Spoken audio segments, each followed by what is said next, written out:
TSN's Darren Dreger makes his weekly visit back with us today, and never a more appropriate day than on a trade day for the Vancouver Canucks.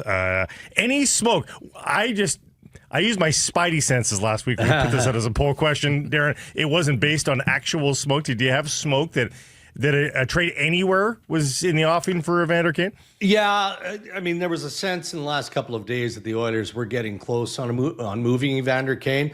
You know, it felt like it would happen with the draft looming prior to Friday, but, you know, to call it imminent at that point, we're Wednesday. I think the information started to percolate around Monday. It didn't have that feel to it, but there was a sense of comfort from Stan Bowman and the Oilers management group that they were going to find a likely destination for Evander Kane. And, you know, it's an interesting move because obviously the Vancouver Canucks didn't have to pay a lot to acquire the veteran forward. And you do wonder if Evander Kane didn't have an eventful postseason, how interested Vancouver or several other teams that were in on an Evander Kane trade would be. Yeah, I mean, he had some disappointing stretches through the Stanley Cup final, but largely through the postseason, you know, you could see why teams would show interest. I mean, the speed was there, the physicality was there, you know, the constant sniping and verbal abuse that Evander Kane likes to dish out was there consistently. So I get the interest. And, you know, I'm reminded by Dan Milstein, who represents Evander Kane, that, you know, his mom and dad, Kane's mom and dad still live in Vancouver. So obviously there's close family there. And anytime there's been trade speculation around Evander Kane, Vancouver has been at the top of his list. He's always wanted to go to the Vancouver Canucks. So Vancouver's looking for more competitiveness. You know, that's what they're looking for. And if Evander Kane can maintain his health, and he can do all the things that he needs to do to stay on the ice and be an impactful and good teammate, which I think he was for the most part in Edmonton, aside from the injury, then I'm good with this ad, especially given the price that Patrick Galvin and the Vancouver Canucks were able to pay. The profile of the on-ice player is exactly what a lot of people are saying that the Vancouver Canucks have missed, not through the lens of an Evander Kane trade, but prior to that. The ratty but effective player, but a contributing player, that's the fashion right now, right? Everybody's in love with the Sam Bennett, the Brad Marchands of the world. So that part hits. Canucks aren't a big team. They aren't a tough team. Right. For the most part. You know, all that fits for the Vancouver Canucks. The other stuff is going to be what sort of rankles a lot of people here, Darren. The question is that in the rearview mirror, do you think? I'm willing to give him the benefit of the doubt, that being Evander Kane, and say it is. And, you know, I remember having conversations about a myriad of different players over the years. And, you know, I think of the late Ray Emery, right? When he was trying to claw his way back, and people are like, nobody is going to take a chance on this guy, given everything that Emery had experienced and gone through. And then he got another opportunity and proved that he could be an excellent teammate and a real good NHL player. And I think that Evander Kane deserves the benefit of the doubt. And then on top of that, and J-Pat mentioned this before we got rolling, I mean, he's in the final year of his contract, and he wants to continue to play in the National Hockey League as long as his health isn't an issue. And it looks like he got all of that cleaned up through surgeries and whatnot. So yeah, he's going to have time to prove that all that stuff. He's a dad. Maybe there's maturity that goes along with that, the responsibilities of being a dad, as we know. So I think that is behind him, knock on wood. I will say this, though. His name was one of many. He wasn't the only one. His was one of many that was brought up at the conclusion of the Stanley Cup final, with guys who verbally, absolutely, 100% crossed the line in some of the stuff that they were throwing out there in the verbal jousting that took place between the Edmonton Oilers and the Florida Panthers. To a point, you know, officiating hockey operations had to get involved, not just specifically with Evander, but with others, to talk to the clubs and say, okay, enough. Enough is enough. Stop it, or we're going to have to start just doling out. And I'm not sure which coach, probably Paul Murray, said, look, there are a million microphones, at ice level on players around us. If any of this stuff gets out, the game is going to be tarnished. That's how bad it was. And Evander Kane was part of that. But Adam Foote isn't going to mind that. I mean, come on. Because Kane is a guy who can back it up too, right? Like, hey, and some players don't like it. Some players don't want to participate. So that gives you just even the slightest advantage in a heat of the moment where Buddy takes a swing at you and you earn a 2-minute penalty because of something you said. Hey, that's part of a toolbox, and I'm okay with that. Canucks and the Oilers are in different orbits right now in terms of their competitive cycle, but Dregs, did the Canucks not just give a division rival a get-out-of-jail-free card in some ways with this trade? No, only because of the number of other teams that were in. They were in on it. Now, you're right. I mean, Vancouver could have said, okay, well, all right, we're not there to do Edmonton a favor, but he was getting traded. And Vancouver knew that there was a real strong audience and a competitive market for Evander Kane. And then on top of that, not having to, as we discussed also before rolling, not having to or being able to get Edmonton to retain salary. I mean, that was also a significant deal from an Oiler perspective. I mean, the main reason why they move away from Evander Kane, and they're still going to trade other pieces. I see our colleague Pierre Lebrun targeted Victor Arvidsson as the next likely to get moved out of Edmonton for salary reasons. That's what it's all about. I mean, Edmonton has some pretty big deals to manage moving forward here, right? Draisaitl's extension kicks in for next year at 14. You've got Evan Bouchard. They're in the early days of having that negotiation, but that negotiation is underway. He's going to be a healthy ticket. So from an Oilers perspective, it's important not to have to retain. From Vancouver's standpoint, Vancouver's not done. They're still looking for that center. They're still having lots of conversations with other general managers, other teams. I think it was equally important that, they recognize this player as a player of value. They wanted what he brings, and they weren't bent out of shape that Edmonton wasn't in a position to retain. So we're starting to see a few trades around the National Hockey League. I imagine over the next 48, 72 hours, this decentralized draft, but the ground will still be fertile, I would think, to see some trades go down. When are we getting this fire sale in Buffalo that I think the hockey world has expected? And how closely are you keeping tabs on the Sabres as one of the players here in the next couple of days? Yeah, J-Pat, closely, but not because of all of the speculation. Mostly because the one player that I'm comfortable speculating on is Bo Byram. And that has more to do with the want of the defenseman.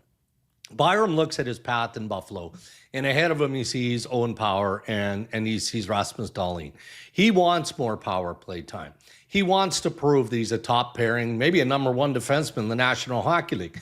And so because of that, he's not eager to sign an extension in Buffalo. Well, Kevin Adams is looking at it and going, okay, well, maybe the most fertile ground is right now leading up to the draft.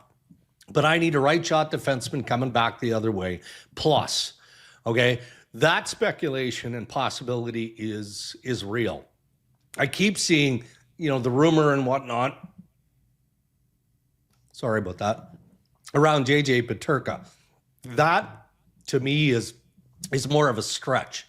Not saying it can't happen, right? I mean, when you're in the window that we're in, there wouldn't be many players that aren't available. I mean, obviously the stars, the superstars, all of that.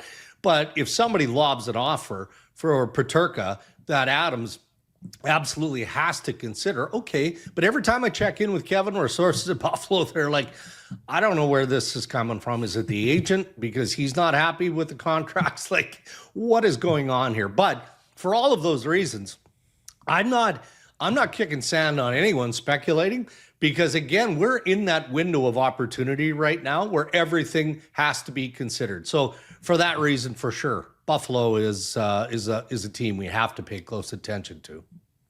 Are the Vancouver Canucks looking for more beyond just the center right now, do you think? We've tackled the playoff MVP season for Archer Shilovs. Yeah. Does it move anything in the goaltending department for them? And I don't know that, and I want to be clear here, I don't know that anybody's hoping for anything there. It's just sort of looking at it and wondering, does something move there for the Vancouver Canucks? Because Archer Shilovs isn't an NHL goaltender, but there is a graduation day coming soon.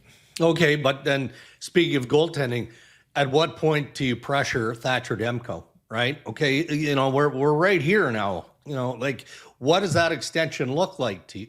There's undoubtedly, we've talked about it on the show before, there's been constant communication, amicable discussion between the Canucks and the Demko camp.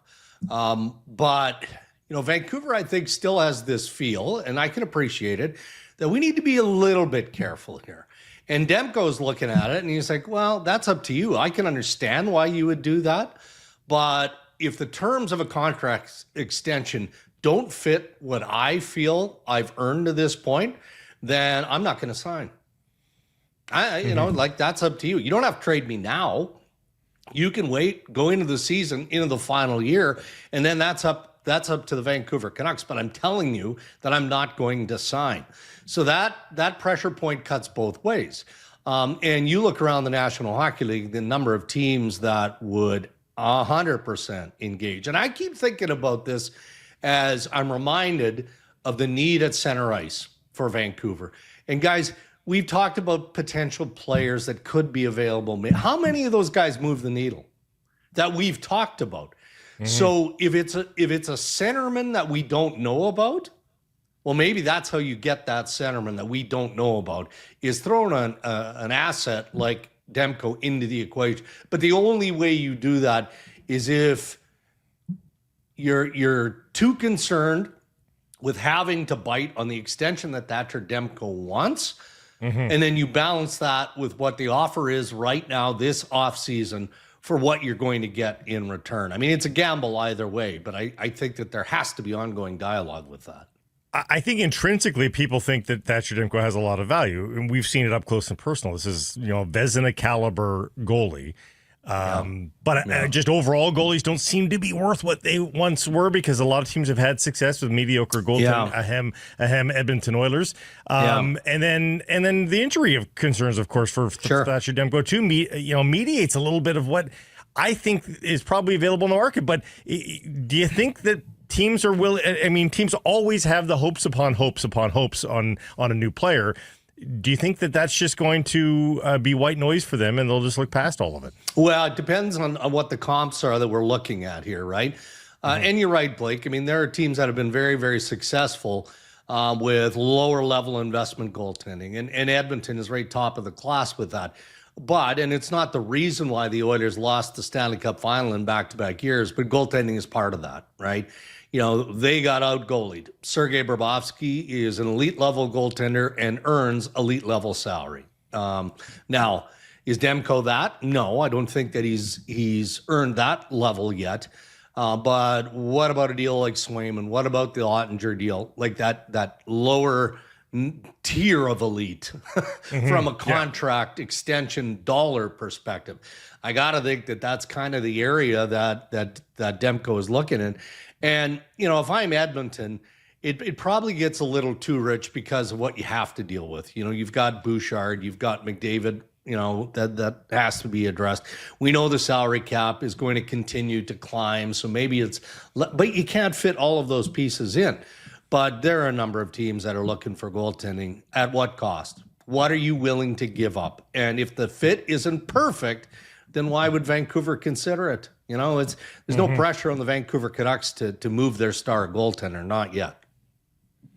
Do you think this Kane deal in some ways was Jim Rutherford just scratching his itch? We know that he likes to be an aggressive guy. To some degree, they've been sitting on the sidelines. There were a lot of people that thought, hey, maybe this Abbotsford playoff run was limiting them if they were including one of the players that was on the roster, and you get that. You totally understand that you're not going to compromise Abbotsford's playoff focus and success. But now that we are moved this close into this trading window, just knowing Jim's track record, and he's been on the record at his post year-end availability. Like, are you expecting some fireworks out of Vancouver beyond Evander Kane here in the next couple of days? No question. Absolutely. And I'm more intrigued by what those possibilities are. Positionally, we can look and we can expect that, okay, yeah, they're going to do whatever they can to help them up the middle of the ice.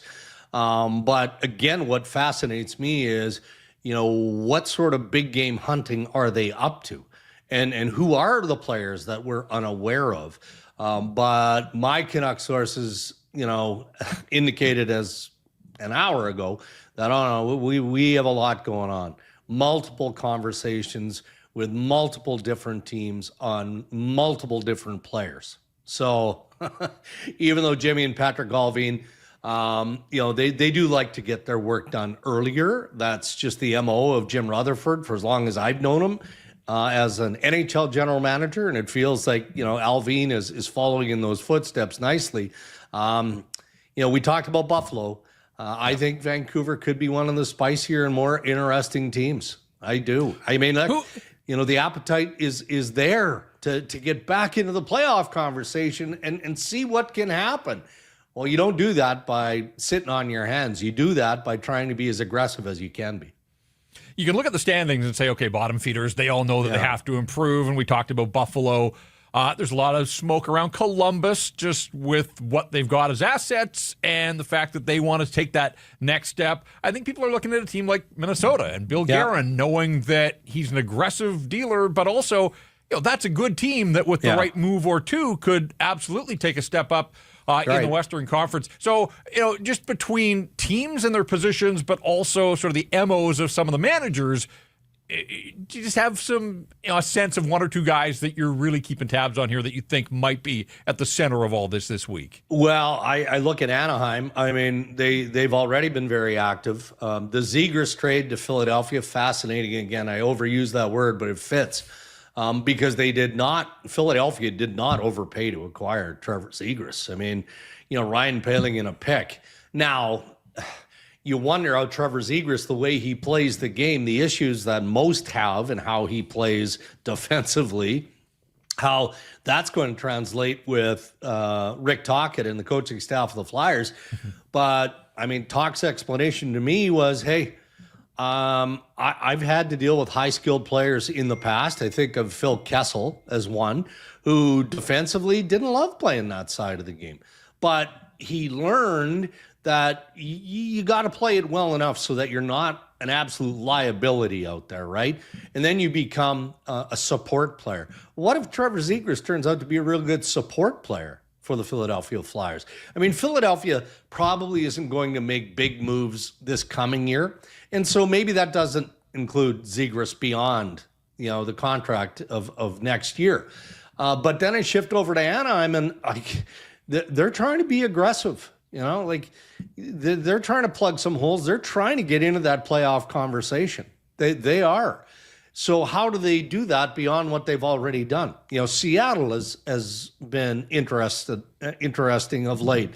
Columbus has cap space and pieces that they can move, and there is word out of Columbus that they too. But guys, I remind every time I have a conversation publicly, I remind of, okay, everybody's looking at the pool of unrestricted free agents. It's not that deep. So if you don't get one of the coveted top five, all right, well, you might as well just pump the brakes, see what happens on the trade front.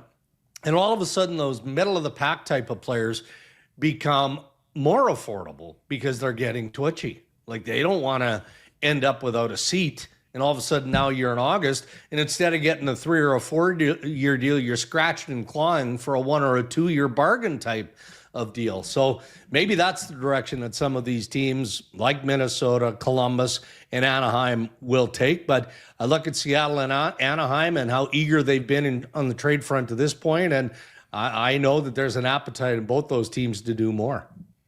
Okay, lightning round. I'm springing this on you.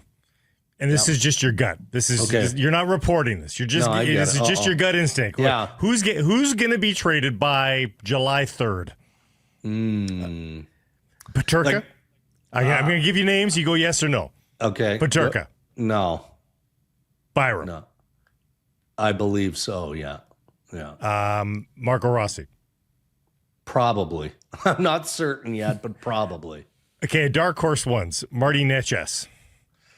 Well, that one is dark horse, and it's a bit weird. I mean, the guy's such a talent that I think that there'd be a lot of teams that are interested. But what confuses me about Marty Necas is, what was it, 2 weeks in Colorado, and he's talking about how fun hockey is. You know, the way we play here, it's freewheeling. I'm allowed to skate. There's not as much structure. And then you fast forward towards the end of the season, the playoffs, and he doesn't like Colorado anymore. Like, I mean, what's going on there? So, given his level of talent, I would think that if he is actually in play, that there would be a market. But Colorado is probably feeling it here a little bit too, aren't they? Like, they were borderline devastated that Jonathan Toews chose Winnipeg. They felt like they were in a real strong position. They felt like they were in a good spot to get him. And I know Chris McFarland wants to do more. So plausible that he gets traded, but it doesn't feel likely to me. My last dark horse, this is just a hope. This is not based on any smoke, because they just acquired him. Rarely do you trade a guy that you just acquired. Could the Canucks pry loose a Norris out of Buffalo? Well, I can appreciate why you'd connect those dots, because again, we talked about how keen Rick Tocchet and the Vancouver Canucks were in Josh Norris, right? And the Hughes connection, right? The Quinn Hughes connection. They're buddies, real close buddies. Well, that's interesting, because what would have to go back the other way? And would it be I mean, I continue to check on Pettersson, and even though we keep hearing from both Patrick Colvin and Jim Ruther, we're not trading Pettersson. We're not. Okay, but again, we're in that window where the speculation just continues to percolate, and you think of why Buffalo might be a fit. Yeah, it might be a fit for Pettersson, right? But my Buffalo sources say the same as my Vancouver sources, that there isn't a fit until there is. So yeah, okay. I mean, I'll check on Norris. Again, that's just a hope, because I think that people would like to have the Quinn Hughes stuff placated just a little bit. Anything dire that you want to ask him before we say goodbye? No, just a reminder that we're now inside a week of trade protection kicking in for Elias Pettersson. That's right. I think that talk is going to ramp up as sort of. That's why we were doing it. Yeah. I mean, if teams take last-ditch efforts and just knock on doors, of course, it all makes sense. But a week from now, Elias has far more control over the process. Our last hit with Darren Dreger perhaps coming up in about a week's time, as we recap at that point the free agent frenzy that we've already seen to that point. So looking forward to that, Darren. Thank you for this one. Thanks, guys. Thank you.